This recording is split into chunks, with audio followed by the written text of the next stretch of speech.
64 enemy aircraft, 1 battered fighter, no way out. December 1943, Assam, India. Jungle heat suffocates pilots and machines. Denjin airfield holds 14 loaded C-47 transports, 1 field hospital, and 1 P-40 Warhawk. 64 Japanese bombers and fighters close in, minutes from release. Every wounded man and supply crate sits inside their crosshairs. Careful planning, layered defenses, and standard doctrine all point to the same answer. Wait, hold back, do not risk the last fighter. But when engines overheat, radios fail, and reinforcements never arrive, none of that matters. Jungle heat presses against metal and skin as morning builds over Assam in late 1943. Engines whine on the baked earth of Denjin airfield. Fuel fumes hang in the air. Canvas tents sag in the humidity. Wounded men lie on cots in the field hospital, sweat beading on pale faces. Far above, sunlight flashes on aluminum. 64 Japanese aircraft advance through thin cloud, 24 Ki-21 Sally bombers. A moving wall of engines and explosives, closing on a single strip of earth. Below them, 14 C-47 transports sit loaded with supplies for China. Fuel drums line the edges of the field. The hospital stands within easy reach of any falling bomb. If Denjin falls, the hump airlift stumbles. The supply line to China bends under the blow. 1 P-40 Warhawk waits on the field. Philip Adair sits in his cockpit, strapped into the seat of the fighter he calls Lulu Bell. His hands rest on the control stick and throttle. Sweat gathers under his helmet and trickles down his neck. The Allison engine in front of him rumbles at idle, steady and strong. He checks his instruments. Fuel shows full tanks, enough for roughly 90 minutes at combat power. Ammunition counters mark 6 Browning machine guns, with about 12 seconds of total firing time. Against 64 enemy aircraft, those numbers shrink into insignificance. Standard doctrine points toward caution. Hold back, wait for support, preserve the fighter for a better moment. The bombers continue their approach. He advances the throttle. The Allison surges. Manifold pressure climbs. Lulu Bell rolls forward, then leaps ahead, gathering speed along the strip. The Warhawk lifts from the ground and climbs into the thick morning air. He angles upward, nose toward the sun, building altitude as fast as the engine allows. Airspeed passes 320 miles per hour. The jungle drops away beneath him. Denjin shrinks into a patch of brown and green. Above the bomber stream, he levels off about 4,000 feet higher than their formation. The sun sits behind his back.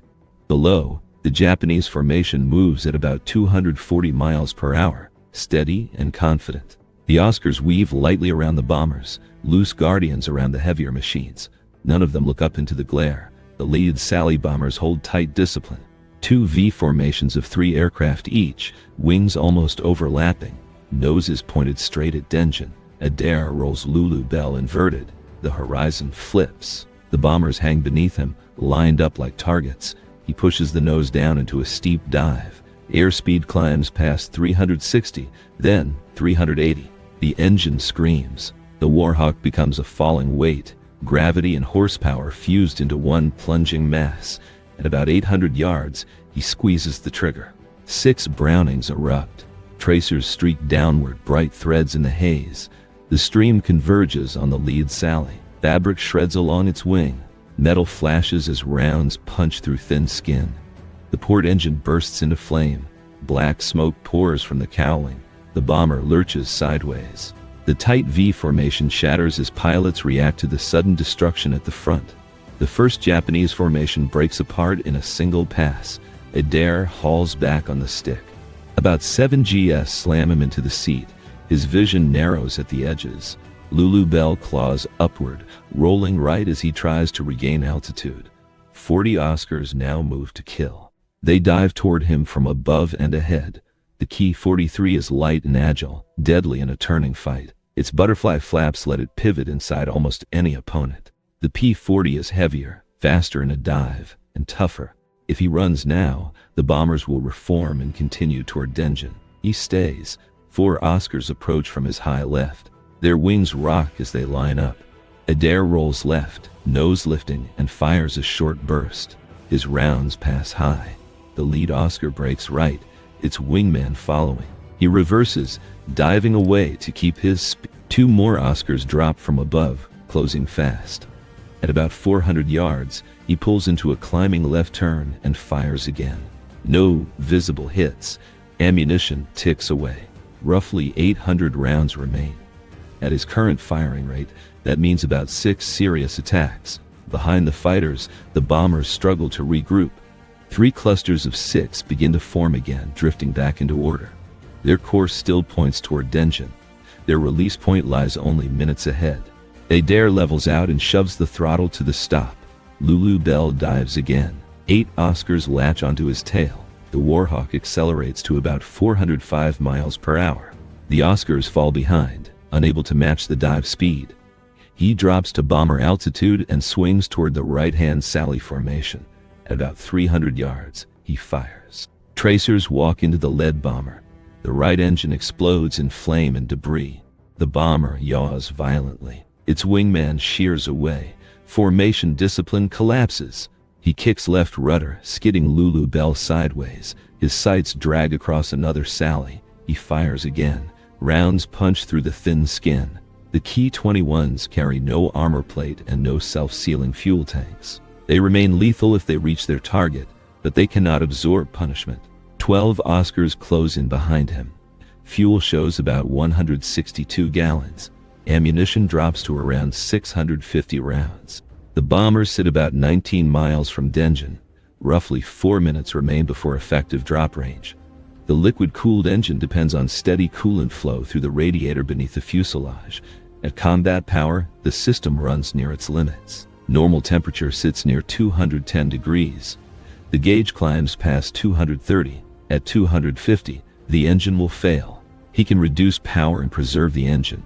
He can abandon the attack and save the aircraft. The bombers still move toward Denjin. He keeps the throttle forward. 2 Oscars come straight at him, nose to nose. Combined closing speed passes 600 miles per hour. Their guns flash. Tracers streak toward his canopy. He fires back. His heavier .50 caliber rounds smash into the left Oscar's engine. The fighter shudders and breaks away, trailing white vapor. Its wingman follows, abandoning the pass. Adair rolls right and dives again. Coolant temperature reaches 240. The bombers now sit about 15 miles from Denjin. The third remains scattered, 3 bombers struggling to rejoin. He aims for the lead group. He dives past them at about 390 miles per hour, too fast for them to turn inside his path. At bomber altitude, he lines up on the lead Sally and fires. The right wing folds at the root. Metal tears away. The bomber rolls inverted and tumbles downward. No parachutes appear. The remaining bombers scatter again. Their tight patterns dissolve into individual tracks. Any future bomb run will be wild and inaccurate. Even if they release now, their bombs will fall across miles of jungle. The raid's precision is gone. Adair pulls Lulu Bell upward. Coolant temperature reaches 248. The engine begins to run rough. Vibration creeps into the stick. Detonation starts inside the cylinders as heat ignites the mixture early. If he does not reduce power, the engine will seize. 8 Oscars dive from above. He rolls left, but not fast enough. Rounds rake his right wing. Fabric strips away. Metal ribs bend and twist. 1 round strikes the aileron control rod. Stick response turns soft and delayed. He must haul harder to keep the wings level. Another burst sparks along the cowling. A single round punches through the coolant reservoir. Green coolant sprays across the windscreen, then streaks backward in the slipstream. The temperature needle surges past 260. Steam erupts from the cowling seams. Oil pressure begins to fall. The engine nears its limit. He chops the throttle. RPM drops. Power falls below what is needed to hold altitude. Lulu Bell begins to sink, first at about 1,000 feet per minute, then about 1,500. The Oscars circle above, watching. Burning coolant vapor ignites. Fire crawls backward along the metal skin. If it reaches the fuel lines, the Warhawk will explode. He has roughly 30 seconds. Standard procedure calls for engine shutdown and bailout. He sits at about 8,000 feet, about 12 miles from friendly lines, over dense jungle. He keeps the engine running. He leans the fuel mixture, starving the fire. Flames shrink, then fade. The engine coughs and stumbles, but continues to turn. Power settles near 60%, barely enough to stay airborne. Below, the bomber stream disintegrates. Individual aircraft turn southeast, away from Dengen. The raid is broken. The airfield lies untouched behind him. Adair turns Lulu Bell southwest, toward Naguli, about 43 miles away. If the engine holds, the flight will take about 15 minutes. 6 Oscars follow at a distance. At about 7,000 feet, oil pressure drops to 0. The Allison depends on oil to separate its moving parts. Without it, metal grinds against metal, heat builds, components warp and seize, vibration increases, the propeller turns unevenly. Power continues to fade. Airspeed falls to about 180. Stall speed sits near 120. The Oscar's close to about 400 yards. They do not fire. They watch. 1 Oscar moves alongside Lulu Bell. The Japanese pilot motions downward, signaling a landing and surrender. Adair maintains his course.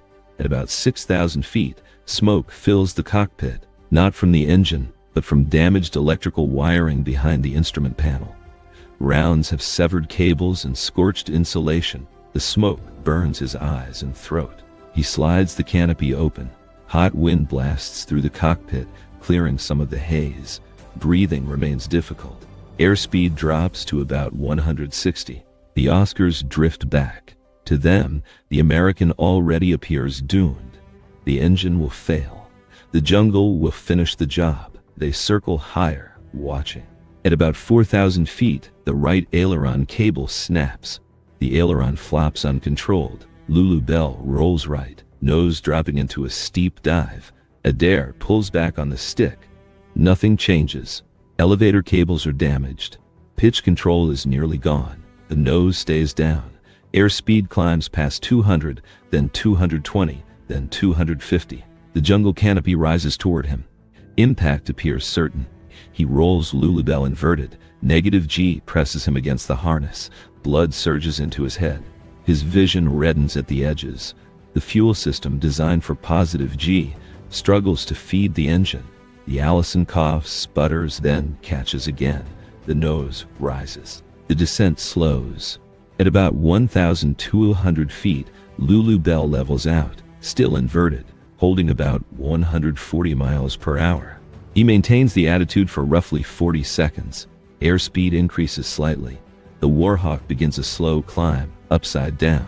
Then fuel starvation returns. The engine cuts out. He rolls upright. The nose drops. Altitude bleeds away. He rolls inverted again. The nose rises. The climb resumes. Flip, climb, flip, descend, flip, climb again. Above and around him, the 6 Oscars watch this sequence. A damaged P-40, trailing smoke, alternately inverted and upright, refuses to fall. 1 Oscar dives closer to inspect. Adair rolls inverted, climbs, then rolls upright directly across the Japanese fighter's path. The Oscar breaks away. The American's persistence stands plain. The Oscars turn east and depart. Adair continues his rolling climb toward Naguli. Fuel shows about 83 gallons. Oil pressure remains at 0. By normal standards, the engine should have seized long before. It runs now on inertia, friction, and whatever thin film of oil remains. Altitude passes 3,000 feet, then 4,000. Naguli lies about 21 miles ahead. Roughly 11 minutes remain if the engine continues to turn. The coolant gauge is dead. Smoke still seeps from the cowling, but open flame does not appear. At about 5,000 feet, the outline of Naguli airfield emerges from the jungle. A strip of safety amid endless green. Another problem appears. With minimal power, the pump cannot reliably lower the gear. A belly landing on rough ground risks fire and destruction. He needs the gear down before the engine quits entirely. He selects gear down. Nothing moves. The backup system is a manual hand pump. 28 strokes are required to pressurize the system. He grips the pump with one hand and the control stick with the other. The pump resists. The aircraft wobbles. He cannot work the pump effectively with one hand.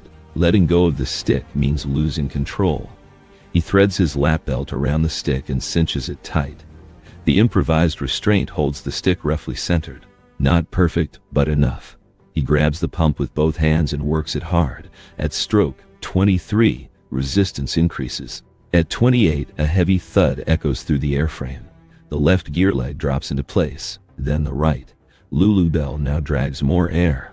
Speed falls to about 135, still above stall, but the margin shrinks again. Naguli lies about 7 miles ahead. Roughly 3 minutes remain. His vision narrows. Carbon monoxide from earlier smoke exposure clouds his mind.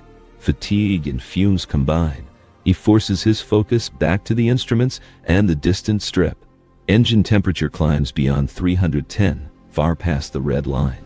Metal inside the Allison expands beyond design limits. Any piston can seize without warning.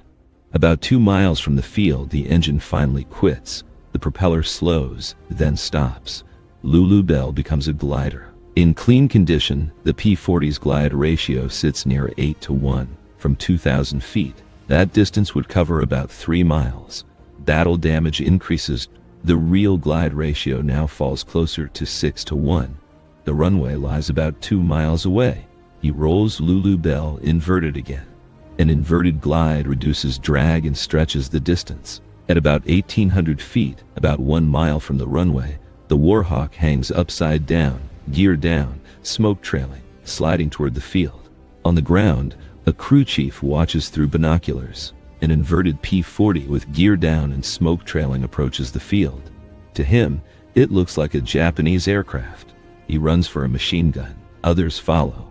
At about 400 feet, half a mile from the threshold, Lulu Bell remains inverted. Adair's vision fades at the edges. He must roll upright, align with the runway, and land within seconds. At about 200 feet, roughly 300 yards from the runway threshold, he rolls upright. The damaged aileron forces the right wing downward. He fights the stick, forcing the wings level. The nose wants to drop. He pulls back. The broken elevator offers only partial authority. The P-40 descends steeply, nose high, wings trembling. The gun crew tracks the approaching aircraft. 3 seconds remain before the threshold. They hold their fire. Lulu Bell crosses the runway edge at roughly 90 feet, dropping fast. The main wheels slam into the surface. The impact loads the airframe with about 7 gs. The right landing gear collapses. The right wingtip digs into the ground. The Warhawk pivots, skidding sideways, then backward. The aircraft grinds to a halt in a cloud of dust and smoke. Fire crews race toward the wrecked fighter. For a moment, Adair does not move. Then he unfastens his harness and climbs out of the cockpit. His legs buckle on the wing. Ground crew members catch him and help him down.